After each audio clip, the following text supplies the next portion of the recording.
George Boothby lines up on the front there alongside Maciek Malinowski. Then Marco Bischoff alongside Grant Caracas on row 2. Row 3 is Amadeo Castorino with Mikhail Statsenko. We get the green flag flying, we go racing.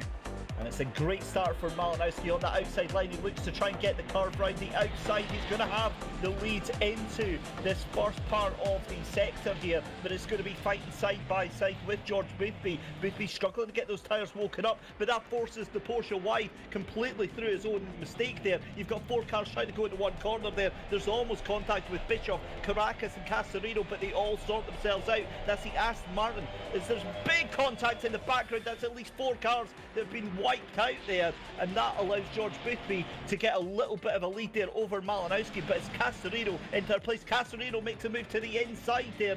Couldn't see if that actually worked out, as that's Marco Bischoff all the way down into 8th position. This is a little bit further down, so you're right, that does look like it's Grantis Caracas that gets involved with that. So that's where that Porsche just wipes itself back onto the track there. You can see the Ferrari trying to go around the outside. Oh, it just gets tagged there from that Ferrari behind. There's just chaos, absolute chaos behind there.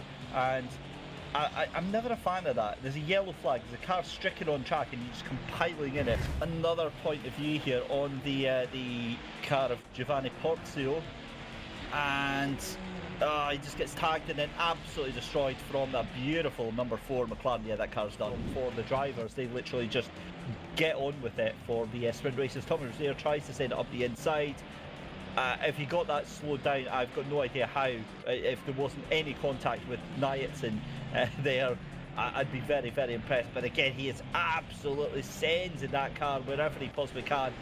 Slightly aggressive move there, but sometimes you have to be bold, sometimes you have to be brave. Moberg thought this is my best opportunity, but wasn't quite fully alongside, and he's a little quicker down through the hairpin, which is going to send them both out a little bit wide, but great job by Nietsen to keep from losing that car. We go side by side. We go 2 side by side for P2, P3, P4, and P5, and that almost moved on, and Tariq Adam gets clipped by the Aston Martin. That's going to cause havoc, because now we've got an absolute melee going on here, as Tariq Adam's going to be raging at that one. Statsenko up into P3 now. This is absolutely bonkers. Mountain Barry sends it up the inside there. Beautiful, beautiful telegraph move. Oh. But I'm not sure about that, because that McLaren tries to turn in when there's already a car occupying the apex there. Went down through the first chicane. Now it all starts out fine here, and then it wound up with contact at the end, which surprises me a little bit. Let's see. Oh, he's got a nose ahead. You know, I feel like Tariq maybe could have given him just a little bit more space, to be honest. You could be in with a chance to win that. Henry Meyer, whoa! That was a dive. That was a beautiful, beautiful move there. And you know what? Valentin Barry can just so easily do that. Let's see if he's going to try a move. He's going to think about it here and see if he can get the nose in. Thankfully, looks like Gamble's going to give him the space at the apex, but unfortunately, that might be his undoing. The 110 getting a little handsy, shoving him into the gravel. This is a little bit awkward right now. As that Aston Martin tries to cut back in, but Cody Sherritt's never, ever going to let that one happen. Yeah, you definitely got to be careful with them, as Sherritt is going to make a very decisive move. Oh, but I think he's going to go a bit wide. Nope, he's got it. As Cody, again, showing exactly how it's done heading into Quercia, which we've seen earlier today, is not as easy as drivers anticipate to try and get the passes done. As we're still watching this battle for 10th position. Now, this has been one of the more aggressive races, as we see a murder death kill there for Tommy Rozier. Henry Gamble does decide to wait, but there's no point in that. Absolutely no point in that at all, because the damage is done. You don't need to push it. No way. Nietsen just absolutely sent that in from last week, as Zach Doran had very little to answer on that, but the BMW first up the inside tries to keep it in here as we go into the final corner. That BMW is going to have the advantage. The two of them get through as Henrik Gamble gets a drive-through penalty now.